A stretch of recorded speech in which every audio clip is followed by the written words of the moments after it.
Alright, y'all dig me.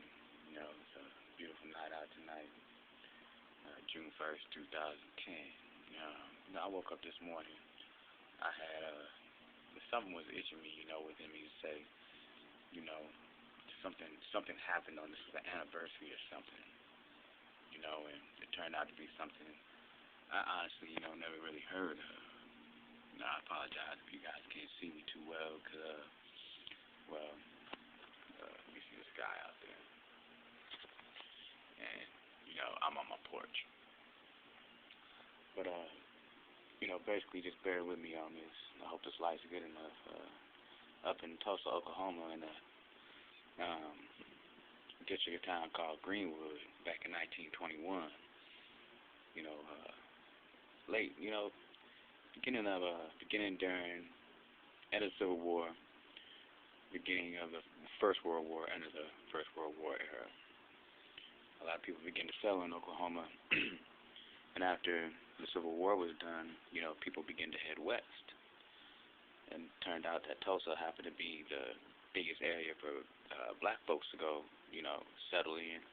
At this time, it was the oil capital of the world, so you got to imagine a brand new country with this brand new state, and turned out to be the oil capital of the world, which is generating a lot of money.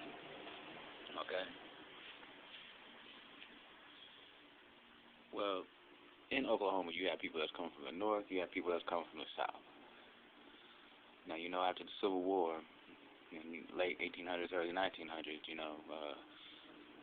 the black people wasn't even considered people. I mean, killing a black person back there, man, woman, or child, wasn't no different than killing a rabbit in your garden or a snake that you can see on the trail, or shooting a chicken. It was no different. Any time, day or night, you could just, a white man could just spill our brains out on the streets. Well, I guess, we were doing a little bit too good over there in Greenwood. And the white people at that time decided, they would organize the Ku Klux Klan and run all the brothers up out of there. And actually, I found about 2 hours worth of documentary on Black Wall Street. Now, this was a time and a community with probably the prime of so-called African Americans history. We were economically independent. We didn't really know poverty, and pretty much the whole history of Greenwood that I know was probably burned when they raided the north side of Tulsa and burnt everything to the ground, and churches, stores, and looting, and they were carrying furniture out of houses before they burnt them and bitching because they said, dang, the niggers got better stuff than we do. Well, the thing is I look at all these racist people talk about how black people are lining up for welfare and we need to get it right and everything, and we're a bunch of savages and, jealous of one another and everything. But here was a time, and 89 years ago that we were economically independent, and because of jealousy and racism that still exists today, we were forced into soup lines, getting handouts for secondhand clothes at the American Red Cross, and overnight, these families lost everything they had, their property, everything that they worked for, they built from the ground up. And ever since then, we have never been the same. And I imagine that if 80 years we were left to prosper, would our people be in the situation and the condition that they are in? There were doctors and lawyers that were saving people's lives, and police officers that were getting drugged out of their homes and lynched and killed in the streets in front of everybody. There's not a monument to these people. There's no day or America recognizing this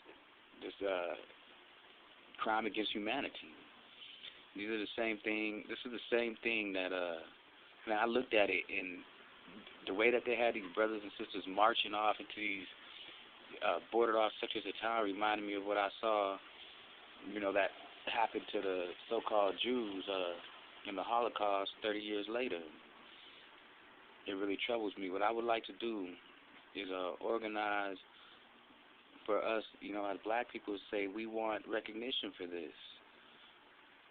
Think of all the money that was lost for these families that they're never going to get back after they burnt the city down and put all the blacks in jail and that they didn't kill and everything and ran them all out, they decided to just divvy up the land for themselves. There's houses on the hill where they burned the cross the night before they raided the north side of Tulsa. I'm wondering, if you ask me, they should give black people back the north side of Tulsa. They should pay lost wages to the descendants of these families who were lynched and killed.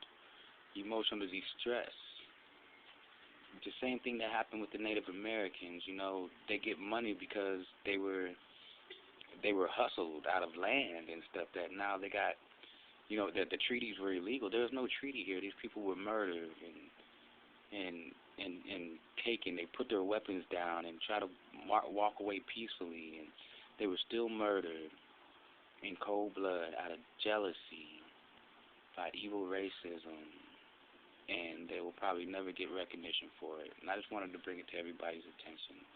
Remember June 1st, because hundreds of people got killed just for being successful black people, not being gangsters, not being pimps, not being sellout entertainers and athletes that forget where they come from. They were building grocery stores. They were creating jobs. They were stimulating the economy. We were economically independent. We didn't need welfare. It didn't even really exist. We did for ourselves. And I want to encourage all my brothers out there and my sisters that we can do it again. There can be another Black Wall Street. And just like I know, they ain't going to come mount no machine guns on no hill and shoot us down for being successful, for us stepping out of niggerism. They forced us back in. They forced us into this situation. And, I'm not going to sit here and complain about it. We need to look at the chain reaction of events that stemmed from the roaring 20s and how it affected us simply by burning down the north side of Tulsa, which was considered Little Africa, our nigger town, as they like to call it, nigger town. We did for ourselves back then, and we can do it again. Let us all look at Greenwood and be inspired, and remember those who were lost just for the color of their skin. Let me be.